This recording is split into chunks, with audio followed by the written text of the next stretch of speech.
Good and yourself. Very Thank you good, thank for you. accepting our invitation to come and talk to us. You are my third guest, and I'm hoping that I will be able to continue to do this. This is just a way for me to be able to reach my constituents without, spending money on mailings and things like that, and more frequently than every quarter newsletter that comes out from the commissioners. So I wanted you especially to come on and be able to talk about things that are important to the residents related to the new senior millage that will be on the ballot November 5th, so that you can share as much information as you can. And people are encouraged, if after they listen to this video, they still have questions, they are welcome to reach out to me. And between myself and Ashley, we will try and get the answers back to them. So with Very that, good. I am going to allow you to introduce yourself. Tell us how fabulous you are, how you came to do this work, and just how wonderful Washtenaw County is. Oh, well, thank you very much, Commissioner. First of all, I want to start by saying how I really applaud you for the work that you're doing here. I have had the opportunity to visit several people in our community and talk about the senior millage, and I couldn't agree with you more that it really is important that we have the opportunity to share information with one another, to help educate ourselves about what's going on so that we can make decisions that are the best possible decisions that we can make. So I think your constituents are lucky to have you in the Fourth Ward doing this kind of work and bringing this information to them, because usually when we come together like this as a group of individuals around a common purpose where we're trying to figure something out, if we can sit down and talk to one another, I am very confident that we can reach very meaningful and powerful conclusions or outcomes for everyone. So again, thank you for the opportunity and for all that you did to do this. A little bit about myself to get the ball rolling. I went to school at this place called the University of Michigan over in Ann Arbor. I currently live in Chelsea, Michigan. I have an interesting history with the University of Michigan. I graduated from there, which was a miracle. And then I managed to retire from the University of Michigan, which is also another unusual twist of fate, which I would have never thought possible. I worked at the University of Michigan in two capacities. I worked with the Institute for Social Research, and then I moved over and worked with the University of Michigan Libraries. My roles there, I was neither a researcher nor a librarian, but I was a technologist. So I was in computing, and I had the opportunity to live the life of a research scientist and also to live vicariously the life of a librarian. Both of those opportunities were extraordinarily, what can I say, interesting, exciting, and I'm glad that I had that opportunity. I retired about 7 years ago. I don't like the word retired. I started my encore career, my second career. And I guess, like many retirees, one of my largest concerns was that I wouldn't know what to do, wouldn't find my way, wouldn't be involved, would just sort of fade away into the sunset. So I took it upon myself to try to find opportunities to volunteer in the community. My first stop was the Chelsea Senior Center, because they had a program of seniors helping seniors where we would go and do minor home repair, leaf raking, replace batteries and smoke detectors and that thing. So I started down that road. I spent a lot of time as a volunteer there. Not to my surprise, I ended up on the board of directors there. After a few years of being a volunteer, I became the board president. We worked on a good many things, but that was in about 2016. And then one of the big issues we were working on was transportation. Back in 2016, rural Washtenaw County and transportation for seniors. So we were able to work through the Great Glacier Hills Foundation and secure some funding through the Vital Seniors Program to purchase actually a bus and partner with WAVE, which is the Western Area Washtenaw Area Value Express, and provide free rides for our senior members in our at the senior center. About right after I finished my tenure on the board there, the Board of Commissioners of Washtenaw County established the Commission on Aging in Washtenaw County. And I was very fortunate to have an opportunity to be one of the first members of the Commission on Aging. I spent a lot of time on that commission. And before that, even, I should mention, while I was at the Chelsea Senior Center, I did join this group called Say Yes to Seniors, which is something you'll see in my slide presentation today and we can talk about. And the purpose of Say Yes to Seniors, which actually started in 2017, was to address the lack of funding that we had that facing us to provide services to our constituents at the senior center, Meals on Wheels, and other areas. So I'll come back to Say Yes in a bit, but I've been with Say Yes since 2017. Currently, I'm on the WAVE board. I've managed to move from the senior center over to serve on the WAVE board. So I'm very keyed into transportation in Washtenaw County. I'm also, following my roots as a librarian wannabe, am now on the board of directors at the Chelsea Library. So I'm involved in quite a few different areas of the community, but I've found that to be extraordinarily rewarding. But one of the things that I think you know, and I know, and a lot of people understand is that there are many really great things going on in Washtenaw County around many different issues. And as I've sort of moved around the county talking about the senior millage to a variety of people, I've realized that there's a lot of us that are doing really great things, but sometimes we're not really connected, or we should be connected, or we should be more connected, let me say that, because it's not that we're all doing exactly the same things, but we are doing many things that help the same groups of people. And it would make sense if we could somehow figure out how to be more effective or efficient at that. So that's a topic for another day, probably, but we'll touch a little bit about that on the senior millage.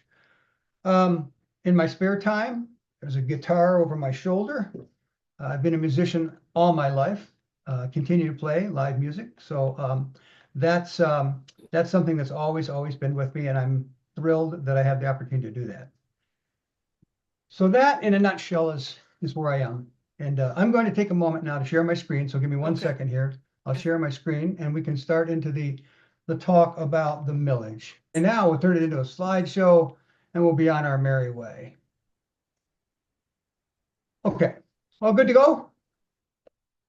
Okay, so Say Yes to Seniors. I mentioned that earlier in my introduction, Say Yes to Seniors. Say Yes to Seniors has been around since about 2016 or 2017. And as I mentioned, the purpose of Say Yes to Seniors was a group of service providers in Washtenaw County came together to talk about funding of the services that we provided. There were senior centers represented there. There were, Jewish Family Services, Catholic Social Services, Ypsilanti Meals on Wheels. There was a lot of people involved in this early conversations around funding. The Dexter Senior Center was there. And the talk was, we were struggling to be able to provide the level of service that we wanted to provide to seniors in Washtenaw County. As you know, funding a nonprofit is a challenging effort because it relies on writing grants, making applications, and not doing that, but doing it repetitively and year after year, repeating it and doing the same thing. And many times grant monies are very, what can I say? They're very directed towards specific goals or specific outcomes. And really struggling with recurring funding was one item, but finding funding to do structural kinds of things like keep the doors open, keep the lights on, keep the heat on, very difficult to find that. So we decided that, look, let's, once again, a group of people with a common purpose, let's get together and see if there isn't something that we can do to help with the situation about funding. So I'll move to the next slide. So let's talk a little bit about the population of seniors in Washtenaw County today. The 60+ population makes up about 21% of Washtenaw County's population. There's more people over the age of 60 than there are under the age of 18. And by 2045, if you can imagine this, by 2045, the senior population will double, which is an incredible statistic. That's an incredible statistic. So back then, in 2017, we had trouble funding the services for far less seniors than there are today, because the number of seniors, even since 2017, has grown significantly. For example, the membership at the Chelsea Senior Center in 2017 was probably around 500 or 600, maybe 700. Today, it's 1,300 people at the Chelsea Senior Center. If that were to double by the year 2045, that means we would be servicing someplace between 2,500 and 3,000 seniors at just the Chelsea Senior Center. So the Say Yes to Seniors group decided that we needed to find some way of protecting the health, the well-being, and the safety of the senior population. Down in the little blue box there, you'll see our real goal was to ensure that adults were able to age with dignity, independence, health, well-being, and safety. I think that's something no one can disagree with that, right? I mean, we all want the same thing. We all deserve and are entitled to have this kind of aging and purposeful life for our seniors, without a question. So, a moment. Okay. So, in order for seniors to live this life of dignity, health, and well-being, there are services that we need to have in place to make sure that we can support our seniors. Right now, we call these safety net services. Safety net is an interesting word. I mean, it sounds like someone walking on a high wire and they're going to fall off the wire and hit the ground. But if there's a safety net in place, that won't happen. And that's what we have today, is we have a group of agencies, including the county, who are providing services to seniors that allow them to age with dignity and independence. The kinds of services that they're providing are things like Meals on Wheels, which is meals for homebound seniors, case management services, health and wellness services, eviction and foreclosure prevention, transportation assistance, counseling around areas of like Medicaid, Medicare, legal counseling, benefits counseling. Are they receiving the benefits that they are entitled to as seniors? Home modification and support services. Are their homes safe? Are their homes secure? Are their homes retaining their market values such that when they sell their homes, they'll be able to recoup what they've invested in their home over the years? The last one on the list is one I'd like to talk to you about all afternoon, but I won't. I will just say that when we talk about who is impacted by a senior millage, well, immediately we say people over 60 are certainly impacted. Yes, they are. So is every neighbor who provides services to seniors, or every friend who provides a service to seniors. But caregiving, if you look at caregiving in Washtenaw County today, the fastest growing group that needs caregiving is the group that's growing into their 80s, aging into their 80s. That group's population by 2040 will triple. More people over 85 by 3 times. The unsettling fact, or it's something that we need to talk about, is the caregivers. The caregivers now are what we would call the sandwich generation. And that means that they are in the middle of raising a family, conducting their own lives, and trying to care for a senior family member or friend or neighbor. So they are sandwiched in between these two things. And it is a difficult life. It is challenging financially, it is challenging mentally, it is challenging physically. But it's one of the things that cuts across all ages of our population, because children see it, parents see it, and older adults are all impacted by caregiving. I mentioned that the plus 85 group will triple. The corresponding fact about this is that the age group of the people who are care providers are in the age age range of 45 to 64. In the next 10 years, that number of caregivers will decrease by 75%. There'll be 75% less caregivers available for these people in the coming years. This is all documented by studies that have been done in Washtenaw County. So we have a rising need for caregiving and a declining number of caregivers that are going to be available. So these are, as I say, are the safety net services that are being provided today by nonprofits in Washtenaw County to make sure that our seniors don't suffer from some tragic, life-altering event that can be prevented by having these services in place. Let's talk about funding. I know this looks like a scary picture here, but we'll walk through it and it's not quite so scary. What's happened as we've seen this, the services that we need for seniors was difficult for us to provide those services 7 years ago.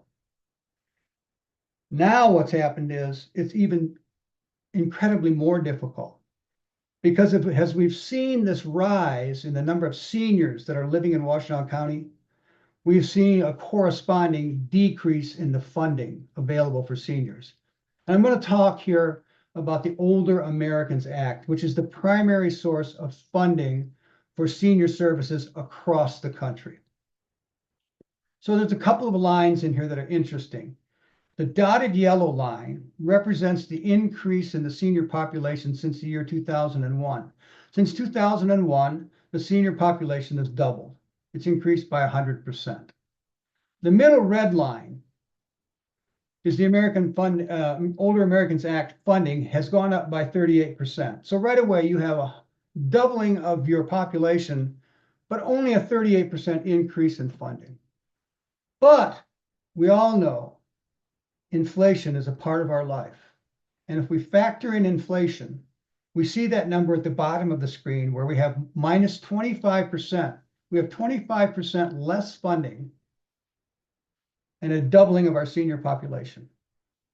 And I'll pause just one moment there while it takes a minute for those numbers to sink in. But that's an enormous discrepancy between growth and funding.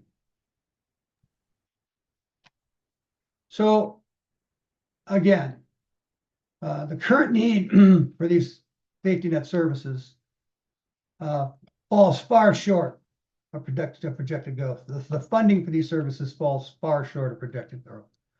There's a wide range of services are needed. There's increasing numbers. The need for consistent, sustained local funding is critical. We have to have sustained funding to be able to provide these services. Don't get me wrong. There's lots of really great nonprofits out there, and they're working extraordinarily hard to try to help our seniors. But this lack of sustainable funding has made it impossible. It's impossible for them to meet the needs of seniors in Washtenaw County. So the older person's millage, it's a potential solution to a dearth of resources. Washtenaw County is not the only county in Michigan that's facing a funding crisis for older adults. There are 83 counties in Michigan. 74 counties in Michigan have already implemented a dedicated older person's millage. Washtenaw does not have a dedicated older person's millage. Some of these counties have had these millages for nearly 20 years. I mentioned to you that we were aware of it as early as 2017. It's now 7 years later.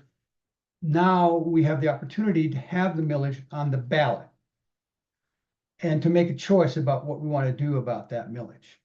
So the interesting part about the 9 counties that don't have these millages, if you compare the services, the level of services, the number of services in those counties to the counties that do have a dedicated senior millage, there's a vast difference in the numbers of services and the numbers of people who are getting service. So, you know, I know people are suffering from millage fatigue. We have, I think, renewals, at least 7 renewals on had some in August, and we have renewals in now. And the senior millage represents a new millage that's being requested. So let's talk for just a minute about what does it actually cost a taxpayer for this millage? So it's a half a mil, and a half a mil, I mean, I'm not a mathematician. I don't, but I can understand it in terms of the taxable value of my home. If I know the taxable value of my home, I can get pretty close to what it's going to cost. We know the values of properties, homes in Washtenaw County, and for most residents, it's going to be about $4.15 to $10 a month is what they're going to pay for this millage. That's based on the taxable value of their home. So if this were passed in half a mil, the first year it would raise about $11.5 million in the first year. So that's the numbers. That's sort of where we are. I just want to make one other comment about why is the millage on the ballot this year if Say Yes to Seniors has been working on this since 2017. Well, I think where we are now really represents a lot of what Commissioner Sanders, what you've talked about is educating people, informing people, and having discussions with one another about how we want our future to be. I think for me, the reason that it's on the ballot this year, where it has not been in the past, represents that we've achieved a level of collaboration between the Board of Commissioners and county government, county administrators, the Board of Commissioners, alongside of nonprofits who have been providing services, and funders who have been in this realm, Ann Arbor Community Foundation, Area Agency on Aging, all having a similar responsibility and focus on the health and well-being of our residents. And now we've managed to come to the table and begin to have discussions about recognizing what the situation is and coming forward with a possibility of how we might change the future of aging for residents in Washtenaw County. And I believe it's that collaboration, that sense of collaboration and common purpose that has driven us to having the millage on the ballot today. So, I know it's a new millage. I think we all understand that we as a community need to be, we all want to make sure that our tax dollars are being spent as we would want them to be spent. That I don't want to be taxed without having some sense that what I'm using my tax money for is something that I support. So that's been sort of much like your purpose. The purpose of Say Yes has not really been necessarily to ask people to vote yes on the millage. It's been more about trying to educate people or let people know that there is an issue in our community.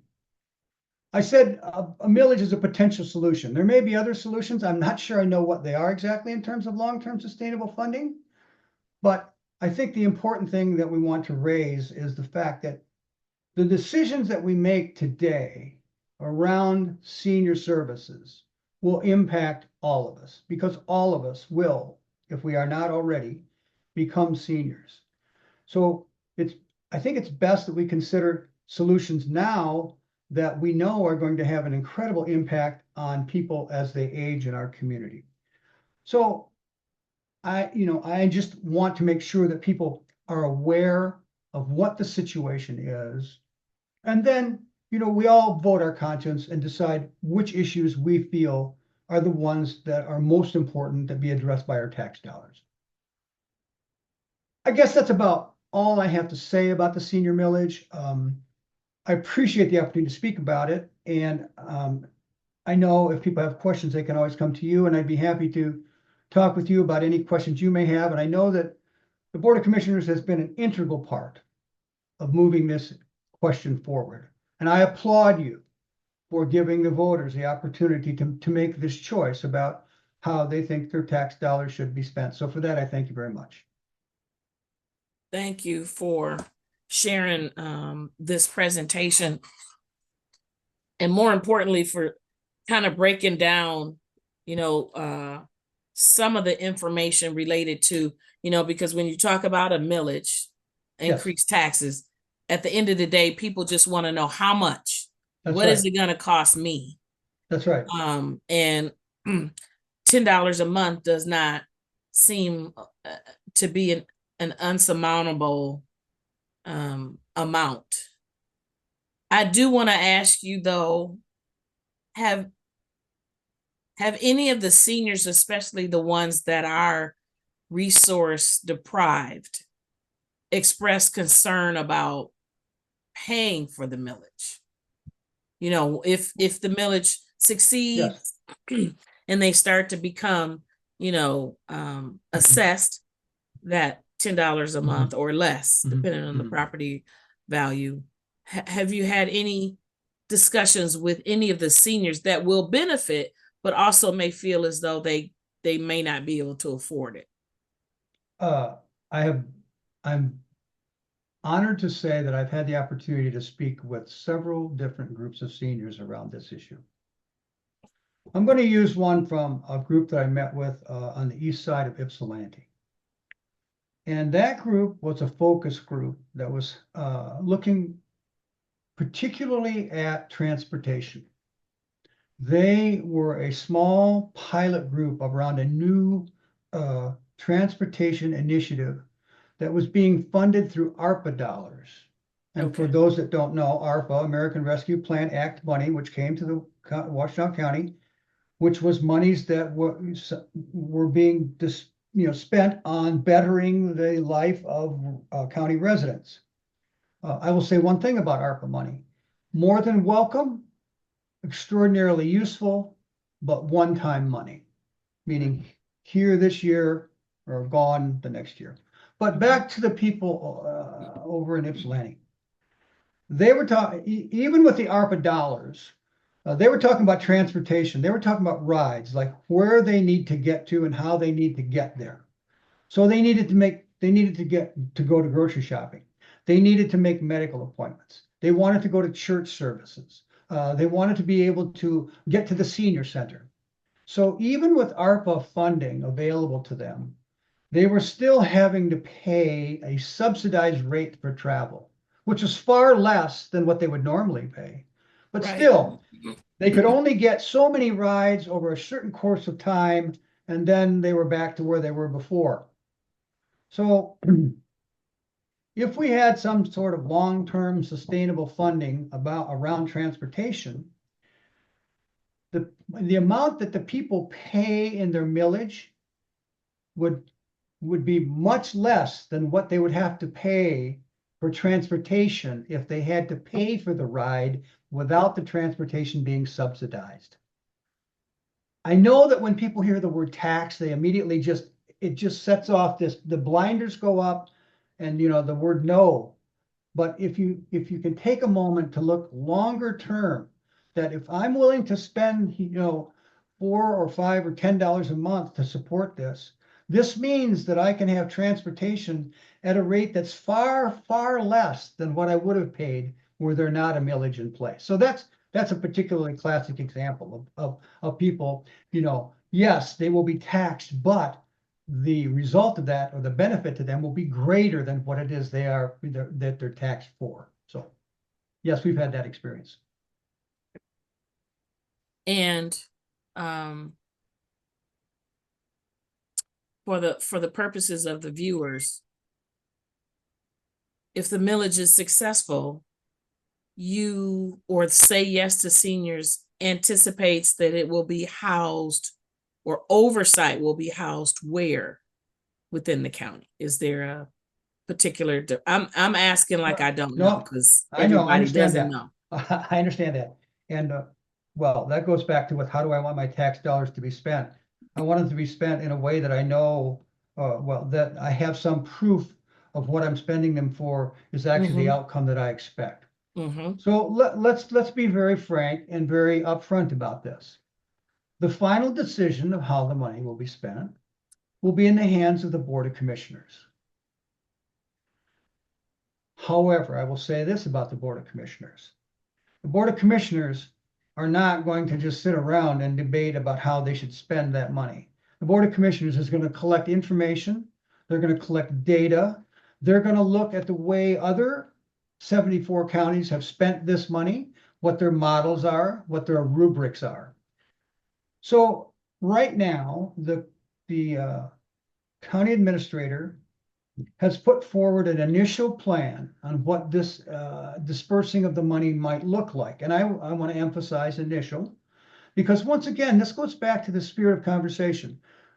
There's been a plan put forward, but that plan has been based on input from the Board of Commissioners, from other people in the community, but it's not the final plan. It's a work in progress. One of the key parts of that plan, there are a couple of key parts.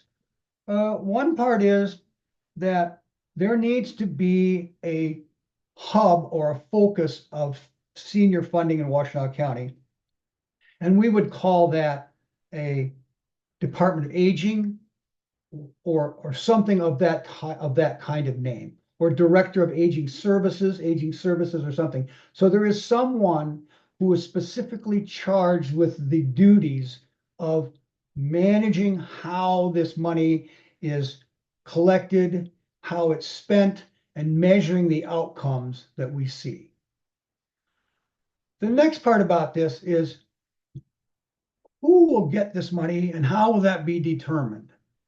Well, I can tell you, for example, one model that seems quite prevalent is what we call a request for proposal process, or RFP, meaning that nonprofits would request of the county to use these millage dollars for a particular service. There would be a process for them to go through to do that.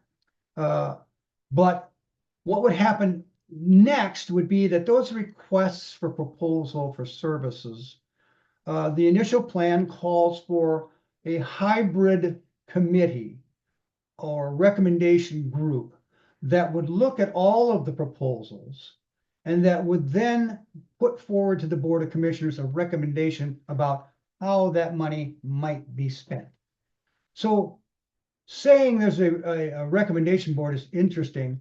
Really what we want to do is we want to sort of peel back the layer of the onion and look, what's the constituency of this board? What does it look like? And once again, this is an effort to be as diverse in the complexion of that board as possible, to make sure that we get as many looks at these RFPs with as many different eyes and intelligences and experiences as we have, to help us ensure that we make the right choices. So for instance, this committee might look like someone, well, certainly probably the person who is the Director of Aging, or that person would be involved in this. You would have then someone from the county administration office, maybe not the county administrator, maybe the assistant administrator. You would have 2 or 3 commissioners themselves from the Board of Commissioners. And then you would have probably 3 or 4 members of the Commission on Aging. Now, the Commission on Aging currently is a body that has been appointed by the Board of Commissioners to advise the commissioners on senior affairs in Washtenaw County. And that board is made up of a representative, at least one representative from every district in the county, as well as a couple of members at large. So it's a well-rounded, wide, broad group of individuals that come from each and every part of the county. So that model of having a recommendation board that would study these requests for proposals and then submit a recommendation to the Board of Commissioners, who would make the final decision on how these monies are spent. Does that get close to what we're looking at here? It does. Okay. It does. Good. Because I know people, I know that these are questions that people have, and so we can answer them as succinctly as possible. Yes.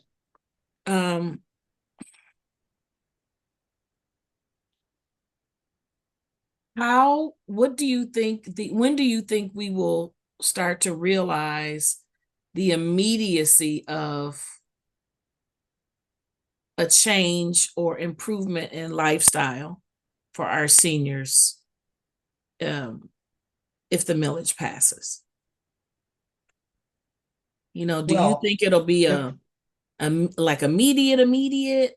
Do you think it's a 6 month before we see, well, shifts? mhm.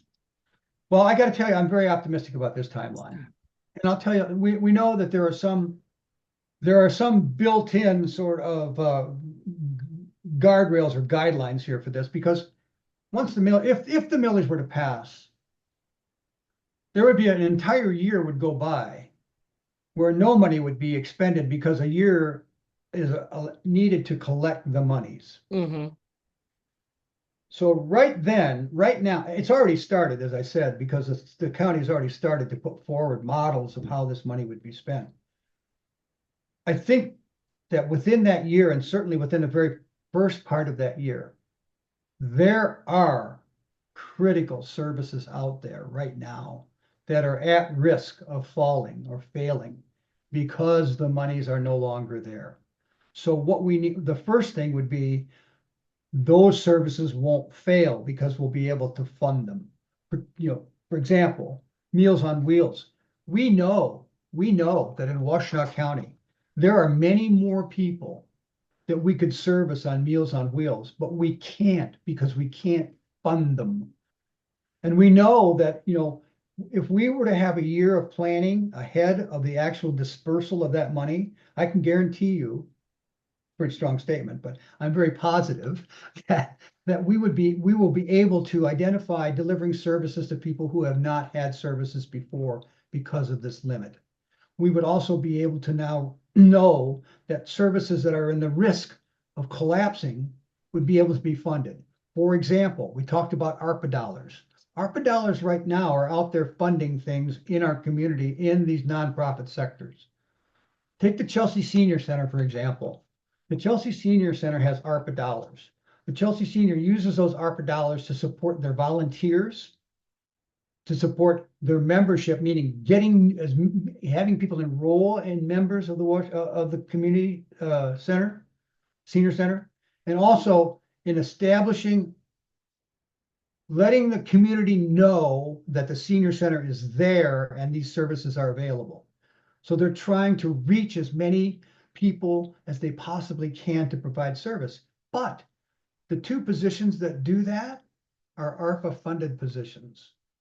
And those two positions will no longer be available after the ARPA money expires. So yes, preservation of critically needed current services, but also reaching out to people who have not had services or we've not been able to service them because we don't have the funding.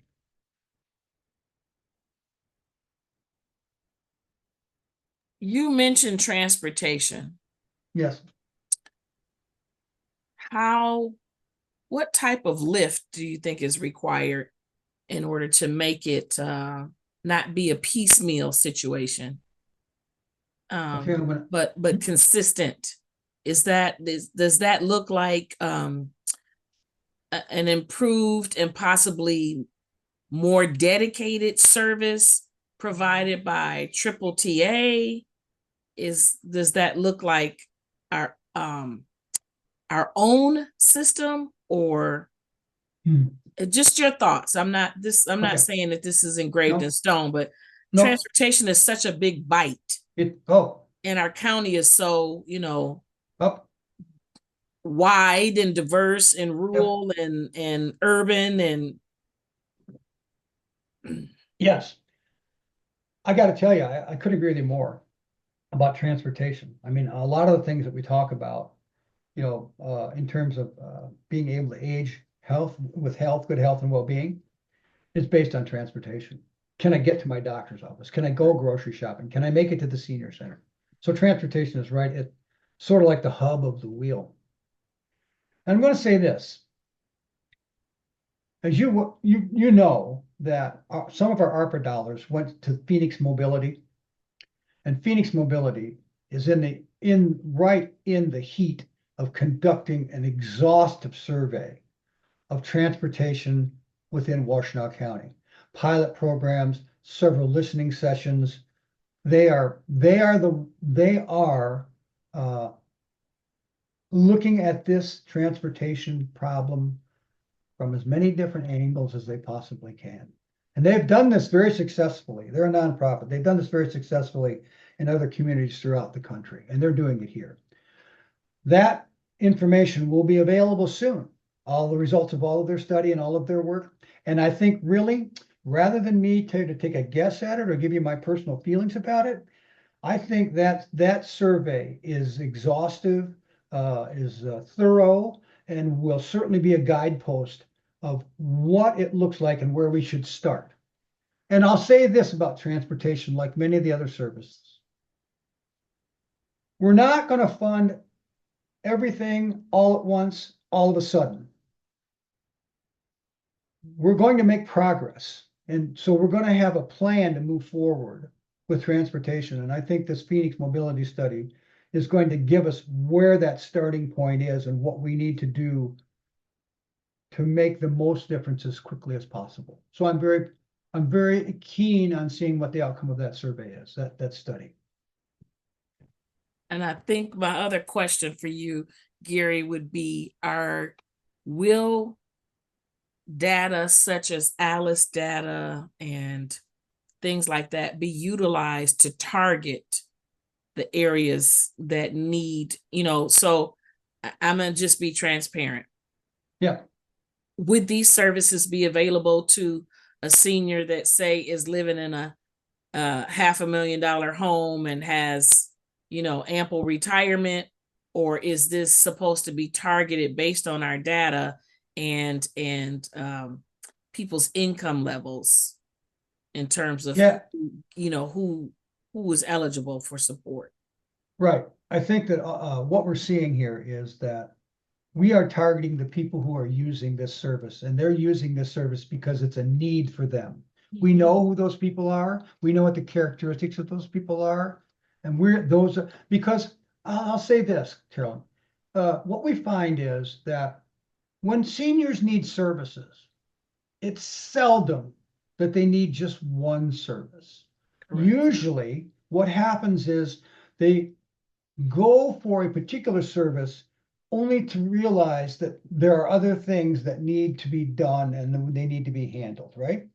So what you have now is, I used the word before of network. Remember, I used that word network, aging. There's a network of services out there. The county's involved in that. So when people come in for a service, these people are brought in, they need a particular service, but then those people that are providing that service know that there are other services like these assisted subsidized transportation services that are available to these groups. So they will use that to leverage the services for that group. Does that make sense? It's sort of like, yes, if people come in to use a service, they then are immediately sort of it's a gateway to them for other services that are available for people of their socioeconomic status. Yes, it does. Yeah. Okay. Well, this has been actually chock full. I did have the benefit of hearing the tail end of your presentation to the Community Action Board. Action Board, right. Which is when I think I was sitting there and literally sent a text to actually saying, so I need you to reach out to him. Okay, good. I'm glad we had a chance to cross paths here.